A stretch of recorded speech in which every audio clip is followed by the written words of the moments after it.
In a quiet village surrounded by hills and secrets, there lived a young girl named Amara. She was beautiful, calm, and intelligent, but something about her made the villagers uneasy. What happened in that village would leave you shocked. Amara lived with her father, Okafo, and her sweet mother, Adaisi. They were a happy family until tragedy struck. When Amara was just 5 years old, her mother became seriously ill. Despite all effort to save her, Adaisi passed away. A year after Adaisi's death, Okafor married another woman named Nneka. She was also a widow and came into the marriage with her two daughters from her late husband, Ijeoma and Chidinma. At first, Nneka seemed like a blessing. She was polite, warm, and treated Amara with care. She cooked for her, helped her with her homework, and even called her my daughter. But it didn't last. As time went on, Nneka noticed how much attention Okafor gave Amara. He was proud of her, always complimenting her and helping her with her school projects. Because of this, Nneka's attitude began to change towards Amara.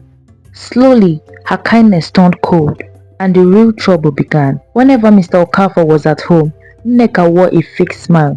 She acted like a caring mother, helping Amara with her homework, cooking her favorite meals, and even calling her pet names.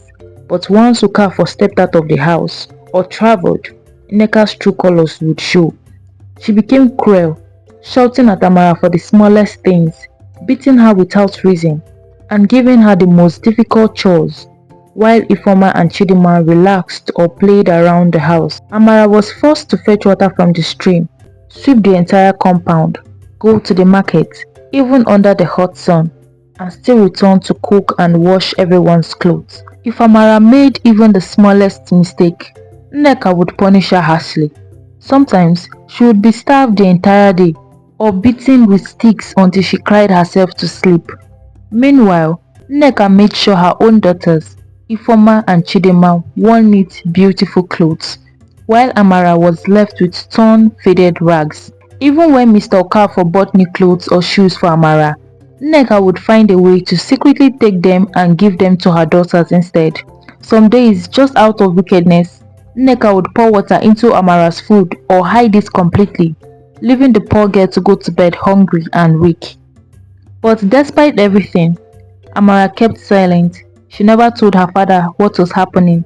She was afraid that he wouldn't believe her, or worse, that Nneka would become even more wicked. As years passed by, Amara grew into a beautiful young woman.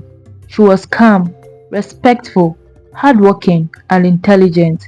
Even though her stepsisters mocked her and treated her like a slave, she still helped them with their chores.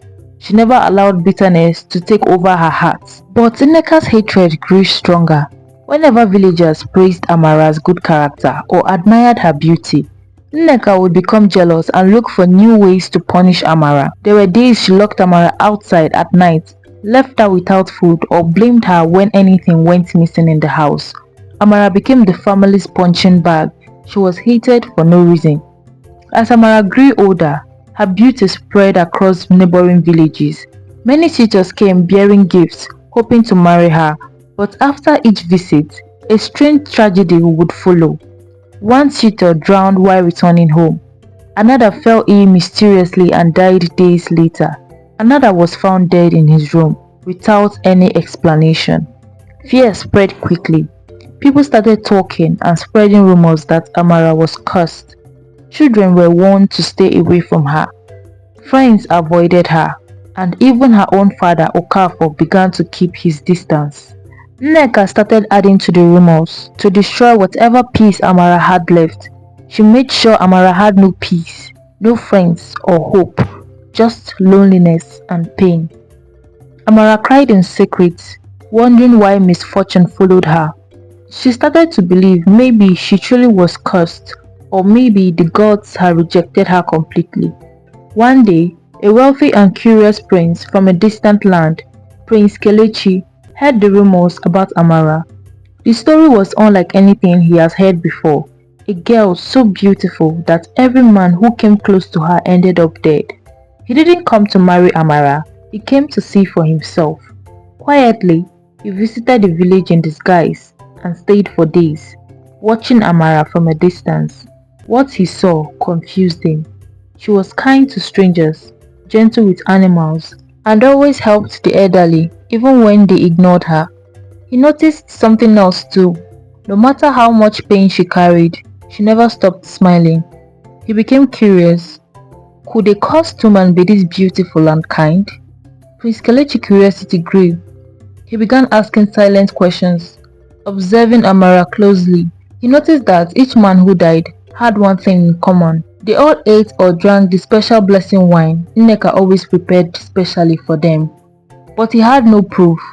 The prince grew suspicious and decided to set a trap. He returned to Okafor's house, this time dressed in full royal attire, pretending to be a suitor. As expected, Nneka put on her sweetest smile and welcomed him like a king.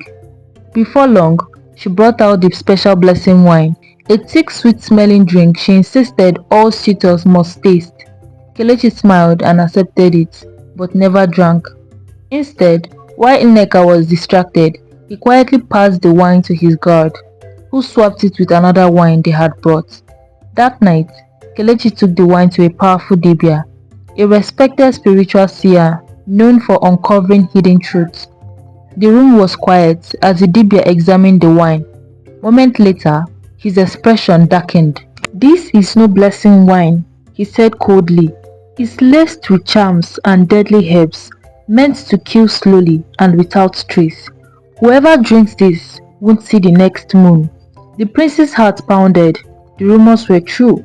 Now he had all the proof he needed.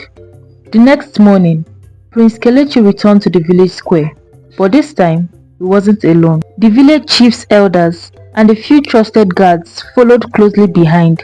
A small crowd gathered, curious about the sudden royal visit. Kelechi stood tall and addressed everyone.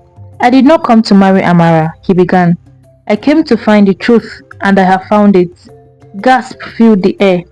He revealed how he was given a special blessing wine by Nneka, just like the other men who mysteriously died. He told them how he switched the wine and took it to a powerful Dibia, and how the Dibia confirmed that the drink was poisoned, carefully laced with deadly herbs and charms that left no trace. At first, Nneka denied it, but under pressure and with everyone watching, she broke down, her lips trembled, and she started to confess. "I didn't mean to kill them.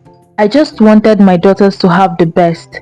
Everyone always talked about Amara's beauty, her kindness, her light. I was afraid my daughters would be left behind, but it was too late. Her tears didn't move anyone. The chiefs, elders, and villagers stared at her with disgust. Her own husband, Okafor, stood with his head down in shame. All these years, he had believed Nneka's lies. He had watched his own daughter suffer without ever questioning why. One of the elders stepped forward. "You didn't just kill innocent men," he said. "You stole peace from this village. You destroyed a child's future. You broke a father's heart." The decision was swift. Nneka and her two daughters were banished from the village. No one was allowed to shelter or help them. They walked away that day with only the clothes they had on and the weight of the shame on their shoulders. Amara stood quietly, tears rolling down her cheeks, not out of pain, but from relief. For the first time in her life, the truth had come out. The chains were finally broken. In the days that followed, the villagers who once avoided her came to apologize. Elders visited her with gifts. Women brought food and clothes. Children who once feared her now ran to greet her. But Amara didn't let bitterness grow in her heart. She forgave them, one by one. Prince Kelechi admired her even more, not just for her beauty, but for her courage.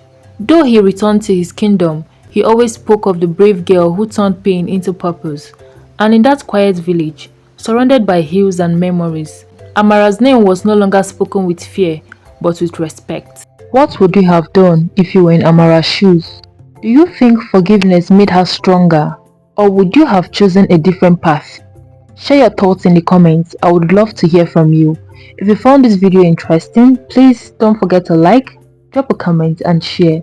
Thank you and see you in the next one. Bye.